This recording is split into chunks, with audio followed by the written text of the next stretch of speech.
Bismillahirrahmanirrahim. Assalamu alaikum. We are at the lecture number 5 of the first chapter in second year chemistry. आज हम जिस topic को discuss करेंगे वो है आयोनाइजेशन एनर्जी का टॉपिक। ये टॉपिक आप पहले भी पढ़ चुके हैं प्रीवियस क्लास के अंदर। आयोनाइजेशन एनर्जी को सिंपली हम डिफ़ाइन करते हैं कि एनर्जी की वो मिकदार जो मोस्ट लूजली बाउंडेड इलेक्ट्रॉन को निकालने के लिए चाहिए अगर वो एटम आइसोलेटेड गैसेस फॉर्म में मौजूद हो। सादा सी बात यह है भाई कि एनर्जी की वो मिकदार जो हमें किसी अकेले एटम में से जो सबसे आखिरी वाला इलेक्ट्रॉन है लास्ट शेल में जो मौजूद है उसको निकालने के लिए जो एनर्जी की मिकदार चाहिए वो आयोनाइजेशन एनर्जी, आयोनाइजेशन पोटेंशियल कहलाती है। यहाँ मैं आपके सामने एक एग्जांपल लिखी है। ये एग्जांपल मैग्नीशियम की है। मैग्नीशियम के अंदर टोटल नंबर ऑफ़ प्रोटॉन्स 12 होते हैं और 12 ही इसके अंदर इलेक्ट्रॉन्स हैं 3 शेल के अंदर। पहले शेल के अंदर 2 इलेक्ट्रॉन्स हैं, दूसरे शेल के अंदर 8 इलेक्ट्रॉन्स हैं और तीसरे शेल के अंदर भी 2 इलेक्ट्रॉन्स मौजूद हैं। आप देख सकते हैं अगर हम इसका ये आखिरी वाला इलेक्ट्रॉन निकालना चाहते हैं तो हमें कुछ एनर्जी प्रोवाइड करनी पड़ेगी। ये एनर्जी इसलिए प्रोवाइड करनी पड़ती है क्योंकि इलेक्ट्रॉन न्यूक्लियस की फील्ड में मौजूद है। न्यूक्लियस का स्ट्रॉन्ग जो इलेक्ट्रोस्टैटिक फील्ड ऑफ अट्रैक्शन है उसके अंदर ये इलेक्ट्रॉन मौजूद है और इस इलेक्ट्रॉन को एनर्जी प्रोवाइड करनी पड़ेगी ताकि वो न्यूक्लियस की अट्रैक्शन पे काबू पाके बाहर निकल जाए। अगर आप इस इलेक्ट्रॉन को बाहर निकालना चाहते हैं तो जो एनर्जी आपको देना पड़ेगी उसकी मिकदार है 738 किलो जूल पर मोल। याद रखिएगा आयोनाइजेशन एनर्जी पर मोल मैयर की जाती है। अगर आप इस इलेक्ट्रॉन को बाहर निकालेंगे, देखें ये मैग्नीशियम का एटम है, इसमें से ये इलेक्ट्रॉन बाहर निकला। जैसे इस इलेक्ट्रॉन को आपने बाहर निकाला तो न्यूक्लियस के अंदर प्रोटॉन्स की तादाद बढ़ जाती है जिससे इसका इफेक्टिव न्यूक्लियर चार्ज इंक्रीज़ कर जाता है और एटम के मुकाबले में जो आयन बनता है उसका साइज़ थोड़ा सा छोटा हो जाता है।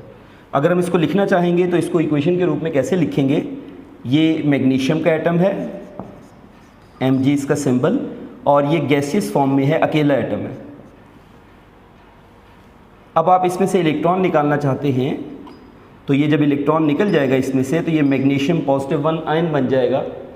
एक इलेक्ट्रॉन कम हो गया, इसके ऊपर पॉजिटिव चार्ज डेवलप हो गया क्योंकि इसमें एक प्रोटॉन बढ़ गया तो इसके ऊपर लिखेंगे ये पॉजिटिव है गैसियस फॉर्म में, और इलेक्ट्रॉन बाहर निकला है तो हम इसको प्लस इलेक्ट्रॉन लिखेंगे कि ये इलेक्ट्रॉन बाहर निकल गया। इसकी जो एनर्जी है आयोनाइजेशन एनर्जी की वैल्यू वो 738 किलो जूल पर मोल है। ये कहलाती है फर्स्ट आयोनाइजेशन एनर्जी।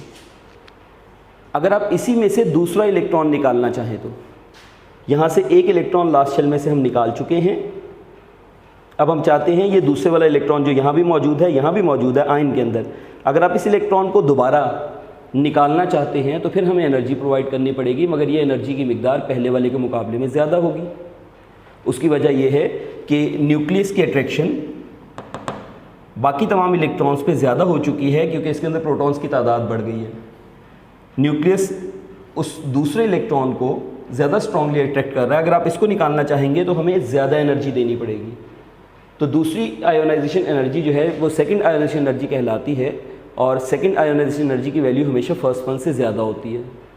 वजह मैंने आपको बता दी, दोबारा बता देता हूँ कि after the removal of first electron the attraction of nucleus for the remaining electron increases, so we need more energy to remove the second electron from the unipositive gaseous ion। इसको हम कैसे लिखेंगे? मैग्नीशियम जो कि ion की शक्ल में मौजूद है और आप इसमें से फिर एक इलेक्ट्रॉन निकालना चाह रहे हैं तो अब इसके ऊपर डबल पॉजिटिव चार्ज आ जाएगा क्योंकि इसमें से 2 इलेक्ट्रॉन निकल गए और अब की बार जो एनर्जी देनी पड़ेगी वो 1400 आयोनाइजेशन एनर्जी जो आपको देनी पड़ेगी वो 1451 किलो जूल होगी। इसी तरह से थर्ड आयोनाइजेशन एनर्जी यानी तीसरा इलेक्ट्रॉन अगर हम निकालना चाहते हैं तो उसके लिए मज़ीद ज़्यादा एनर्जी देना पड़ेगी। तो आयोनाइजेशन एनर्जी की वैल्यूज़ इंक्रीज़ करती जाती हैं। फर्स्ट के मुकाबले में सेकंड वाली ज़्यादा होती है और सेकंड वाले के मुकाबले में थर्ड वाली ज़्यादा होती है। आयोनाइजेशन एनर्जी किन फैक्टर्स पे डिपेंड करती है ये मैंने आपके सामने लिख रखे हैं। आयोनाइजेशन एनर्जी जो है उसकी डायरेक्ट डिपेंडेंस है न्यूक्लियर चार्ज के ऊपर। जितना न्यूक्लियर चार्ज इंक्रीज़ करता जाएगा उतनी आयोनाइजेशन एनर्जी की वैल्यू बढ़ती जाएगी। इसी तरह से इसका इन्वर्स रिलेशन है एटम के साइज़ और शील्डिंग इफेक्ट के साथ। एटम का साइज़ बढ़ेगा या शील्डिंग इफेक्ट बढ़ेगा तो दोनों सूरतों में हमें कम एनर्जी प्रोवाइड करनी पड़ेगी इलेक्ट्रॉन निकालने के लिए, यानी ionisation energy size of atom पे और शील्डिंग इफेक्ट पे इन्वर्सली प्रोपोर्शनल है। अब आते हैं इसके ट्रेंड्स की तरफ कि आयोनाइजेशन एनर्जी के पीरियोडिक टेबल में क्या ट्रेंड है, डाउन द ग्रुप क्या ट्रेंड है और अक्रॉस द पीरियड क्या ट्रेंड है। यहाँ मैंने आपके सामने एक ग्रुप लिया है, lithium, sodium, potassium, rubidium, caesium. आप इससे वाकिफ़ हैं, ये अल्कली मेटल्स कहलाते हैं, फर्स्ट एक ग्रुप। अगर अब इस ग्रुप के अंदर देखें तो नीचे की तरफ आयोनाइजेशन एनर्जी की वैल्यूज़ डिक्रीज़ करती हैं। वजह क्या है? नीचे को आते हुए दो चीज़ें बढ़ रही हैं, नंबर एक साइज़ ऑफ एटम भी बढ़ रहा है, नंबर दो शील्डिंग इफेक्ट भी बढ़ रहा है। तो नीचे को आते हुए साइज़ ऑफ एटम इंक्रीज़ करने से और शील्डिंग इफेक्ट के बढ़ने की वजह से आयोनाइजेशन एनर्जी की वैल्यूज़ डिक्रीज़ करती जाती हैं। यहाँ एक ग्राफ है जिसके अंदर ये मैं आपको बआसानी शो कर सकता हूँ। ये ग्राफ एटॉमिक नंबर और आयोनाइजेशन एनर्जी के दरमियान में है। लिथियम जो है इसकी आयोनाइजेशन एनर्जी सबसे ज़्यादा है, उसके बाद सोडियम, पोटेशियम, रुबिडियम, सीजियम। तो ग्रेजुअल डिक्रीज़ आपको नज़र आता है आयोनाइजेशन एनर्जी के अंदर। तो down the group ionisation energy की वैल्यूज़ डिक्रीज़ करती हैं। अब हम चलते हैं अक्रॉस द पीरियड। पीरियड के अंदर अगर हम देखें तो इसका जो जनरल ट्रेंड है वो है आयोनाइजेशन एनर्जी का इंक्रीज़ करना। मैंने यहाँ पे जो पीरियड लिया है ये सेकंड पीरियड है, जिसमें lithium, beryllium, boron, carbon, nitrogen, oxygen, fluorine और नियॉन शामिल हैं। इनमें अगर हम अलॉन्ग द पीरियड चलते जाएं तो आयोनाइजेशन एनर्जी की वैल्यूज़ इंक्रीज़ करती हैं। इनका जनरल ट्रेंड यही है। आयोनाइजेशन एनर्जी की वैल्यू इंक्रीज़ करने की वजह है न्यूक्लियर चार्ज में इजाफा। लिथियम के अंदर इसके न्यूक्लियस पे 3 प्रोटॉन हैं, बेरिलियम में 4, बोरोन में 5, कार्बन 6, नाइट्रोजन 7, ऑक्सीजन 8, फ्लोरीन 9 और नियॉन 10। तो जनरल ट्रेंड जो है, चूँकि न्यूक्लियस की पावर बढ़ती जा रही है इसलिए उसका होल्ड लास्ट इलेक्ट्रॉन पे इंक्रीज़ करता जा रहा है और हमें ज़्यादा मुश्किल होगी इलेक्ट्रॉन को निकालने के लिए और ज़्यादा एनर्जी प्रोवाइड करनी पड़ेगी। तो हम कह सकते हैं कि जनरल ट्रेंड जो है कि ionisation energy along the period increase करती है, मगर इसमें कुछ एबनॉर्मलिटीज़ भी मौजूद हैं। अगर हम इसको जनरली देखें तो जनरल ट्रेंड ये होना चाहिए, lithium, beryllium, boron, carbon, nitrogen, oxygen, fluorine, neon ionisation energy values जो हैं वो इंक्रीज़ करती जानी चाहिए। मगर इसमें कुछ एबनॉर्मलिटीज़ हैं, जैसे बेरिलियम जो है इसकी आयोनाइजेशन एनर्जी अनएक्सपेक्टेडली ज़्यादा है और इसी तरीके से नाइट्रोजन जो है उसकी आयोनाइजेशन एनर्जी भी अनएक्सपेक्टेडली थोड़ी सी ज़्यादा है। बेरिलियम बिलोंग करता है ग्रुप नंबर 2 से और नाइट्रोजन बिलोंग करता है ग्रुप नंबर 5A से। ये 5A से बिलोंग करता है, ये 2A से बिलोंग करता है। इसका मतलब है कि ग्रुप 2A के मेंबर्स जो हैं इनकी आयोनाइजेशन एनर्जी थोड़ी सी हमारी एक्सपेक्टेशन से ज़्यादा है। इसी तरह ग्रुप नंबर 5A नाइट्रोजन वाला ग्रुप जो है इसकी आयोनाइजेशन एनर्जी भी हमारी एक्सपेक्टेशन से कुछ ज़्यादा है। उसकी बुनियादी वजह है इनका वैलेंस सब शेल जो है उसका कंप्लीट होना और हाफ फिल्ड होना। सेकंड ग्रुप के मेंबर्स का जो वैलेंस शेल है वो वैलेंस सब शेल वो कंप्लीट है। जैसे देखिए मैं बेरिलियम के एग्जांपल देता हूँ। बेरिलियम के अंदर टोटल 4 इलेक्ट्रॉन हैं, 1s2, 2s2। इसका जो s सब शेल है ये कंप्लीट है, ये ज़्यादा स्टेबल है। इसमें से इलेक्ट्रॉन निकालने के लिए हमें ज़्यादा एनर्जी चाहिए। इस वजह से बेरिलियम की आयोनाइजेशन एनर्जी दूसरों के मुकाबले में, साथ वाले बोरोन के मुकाबले में अनएक्सपेक्टेडली थोड़ी सी ज़्यादा है। इसी तरीके से अगर हम 5वें ग्रुप में जाएं तो 5वां ग्रुप जो है उसका वैलेंस सब शेल जहाँ से इलेक्ट्रॉन हमें निकालना है वो हाफ फिल्ड और मोर स्टेबल है। नाइट्रोजन का एटॉमिक नंबर 7 है, 1s2, 2s2 और 2p3। इलेक्ट्रॉन हमें P में से निकालना है। P के अंदर टोटल इलेक्ट्रॉन 6 आते हैं, यहाँ पे 3 हैं और ये हाफ फील्ड है। Half filled orbital half field सबसे ज़्यादा स्टेबल होते हैं। तो P चूँकि ज़्यादा स्टेबल है इसलिए इसमें से इलेक्ट्रॉन निकालना थोड़ा सा दुश्वार है। इसलिए नाइट्रोजन वाला ग्रुप जो है उसकी आयोनाइजेशन एनर्जी भी अनएक्सपेक्टेडली राइज पे है। तो जनरल ट्रेंड ये है कि along the period ionisation energy जो है वो इंक्रीज़ करेगी, मगर इसमें कुछ एबनॉर्मलिटीज़ हैं। बेरिलियम और नाइट्रोजन वाला ग्रुप, सेकंड ग्रुप और 5वां ग्रुप। सेकंड ग्रुप के मेंबर्स का जो वैलेंस सब शेल है जहाँ से इलेक्ट्रॉन निकालना है वो कंप्लीटली फिल्ड और स्टेबल है। इस वजह से we need more energy to remove the electron. इसी तरीके से 5वां ग्रुप जो है नाइट्रोजन वाला ग्रुप, उसका सब शेल हाफ फिल्ड है और स्टेबल है और उसमें से भी हमें ज़्यादा एनर्जी देना पड़ती है इलेक्ट्रॉन को निकालने के लिए। ये था जी आयोनाइजेशन एनर्जी के हवाले से कुछ इन्फॉर्मेशन जिसमें इसकी डेफिनेशन शामिल थी, एग्जाम्पल थी और कुछ ट्रेंड्स थे।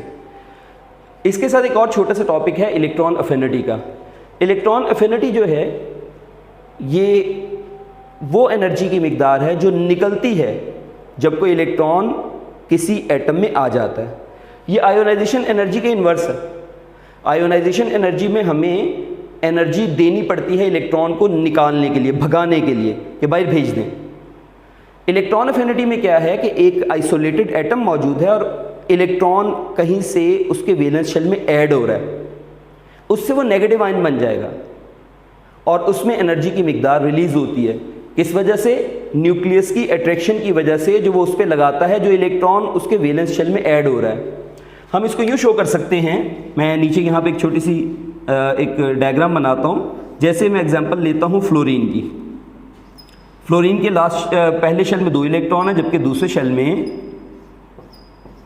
7 इलेक्ट्रॉन्स हैं। 1 2 3 4 5 6 7। अब एक इलेक्ट्रॉन बाहर से कहीं से इसके अंदर ऐड होने जा रहा है, तो न्यूक्लियस इस इलेक्ट्रॉन को अट्रैक्ट करेगा और उसको अपने वैलेंस शेल में ऐड कर लेगा, जिसके नतीजे में F से बन जाएगा F नेगेटिव आयन। इलेक्ट्रॉन जब ऐड होगा तो इसके नतीजे में F नेगेटिव का साइज जो है वो इंक्रीज कर जाएगा। 1 2 3 4 5 6 और 7। ये वो इलेक्ट्रॉन है जो ऐड हुआ है। F के मुकाबले में F नेगेटिव फ्लोराइड आयन का साइज इंक्रीज कर गया है, इसमें इलेक्ट्रॉन्स की तादाद बढ़ गई है। न्यूक्लियस की और इलेक्ट्रॉन की अट्रैक्शन के बायस एनर्जी रिलीज होती है, जिसको इलेक्ट्रॉन एफिनिटी कहते हैं। हम इसको कैसे लिख सकते हैं? हम इसको इस तरह से लिख सकते हैं कि F गैसियस फॉर्म में था, उसमें एक इलेक्ट्रॉन आ गया, अंदर एंटर हो रहा है और उसके नतीजे में F नेगेटिव आयन बन गया। मैंने यहाँ पे जो ऊपर एग्जांपल लिख रखी है ये ऑक्सीजन की है। ऑक्सीजन का एक एटम, उसमें एक इलेक्ट्रॉन ऐड ऑन हुआ और उसके जरिए में ऑक्साइड आयन बना और उसमें जो अमाउंट ऑफ एनर्जी रिलीज हुई है 141 है। यहाँ माइनस साइन इंडिकेट कर रहा है कि जो एनर्जी की मिकदार है वो निकली है, अमाउंट ऑफ एनर्जी रिलीज हुई है। ये भी किलो जूल पर मोल में मैयर की जाती है। इसके बाद अब आप जरा नीचे देखिए दूसरी इक्वेशन के ऊपर। ये तो थी सिचुएशन कि जब एक इलेक्ट्रॉन इसके अंदर ऐड हो जाएगा तब। अब अगली बार क्या होता है, जब हम नेक्स्ट इलेक्ट्रॉन इसमें ऐड करना चाहते हैं। फर्ज कीजिए कि मैं ऑक्सीजन के अंदर, मैं अब इसको ऑक्सीजन में कन्वर्ट करता हूं इस एग्जांपल को। ऑक्सीजन के अंदर लास्ट शेल में 6 इलेक्ट्रॉन होते हैं, 1 2 3 4 5 6। एक इलेक्ट्रॉन इसमें बाहर से ऐड अप हो रहा है, जिससे ये बन गया यूनी नेगेटिव आयन। साइज थोड़ा सा बड़ा हो जाएगा, 1 2 3 4 5 6 1 2 3 4 5 एंड 6 7 इलेक्ट्रॉन इसमें आ चुके हैं। अब ये O नेगेटिव आयन बन गया। इसमें जो पहली बार एनर्जी रिलीज हुई है 141 किलो जूल है। अब ये नेगेटिव आयन बन चुका है। अब आप चाहते हैं इसमें एक और इलेक्ट्रॉन की एडिशन हो बाहर से। जब बाहर से इसके अंदर हम एक और इलेक्ट्रॉन ऐड करना चाहते हैं तो एनर्जी रिलीज होने की बजाय एब्जॉर्ब होती है। वजह क्या है कि अब आने वाले इलेक्ट्रॉन को इस नेगेटिव आयन की रिपल्शन का सामना करना पड़ता है। जो पहला इलेक्ट्रॉन इसके अंदर ऐड हो रहा था वो न्यूट्रल एटम में ऐड हो रहा था, जबकि जब दूसरा इलेक्ट्रॉन हम इसमें ऐड करने की कोशिश कर रहे हैं तो वो एक नेगेटिव आयन के अंदर ऐड कर रहे हैं। नेगेटिव आयन आने वाले इलेक्ट्रॉन को रिपेल करता है और हमें एनर्जी प्रोवाइड करना पड़ती है ताकि हम इस इलेक्ट्रॉन को इसके अंदर ऐड अप कर सकें। जब इसके अंदर दूसरा इलेक्ट्रॉन भी ऐड हो जाता है तो इसका साइज और इंक्रीज कर जाएगा। 1 2 3 4 5 6 7 8।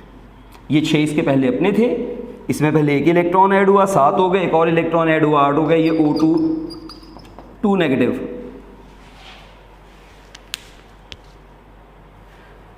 पहली बार इलेक्ट्रॉन जब ऐड हुआ तो न्यूक्लियस की अट्रैक्शन की वजह से एनर्जी निकली।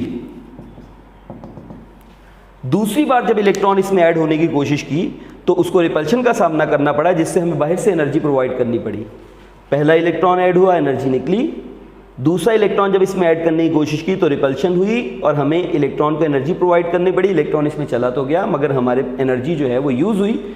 इसीलिए हमेशा पहला इलेक्ट्रॉन ऐड होते वक्त एनर्जी की मिकदार निकलती है। इलेक्ट्रॉन एफिनिटी जो फर्स्ट होती है वो हमेशा नेगेटिव होती है। नेगेटिव मीन्स कि उसमें एनर्जी निकलती है।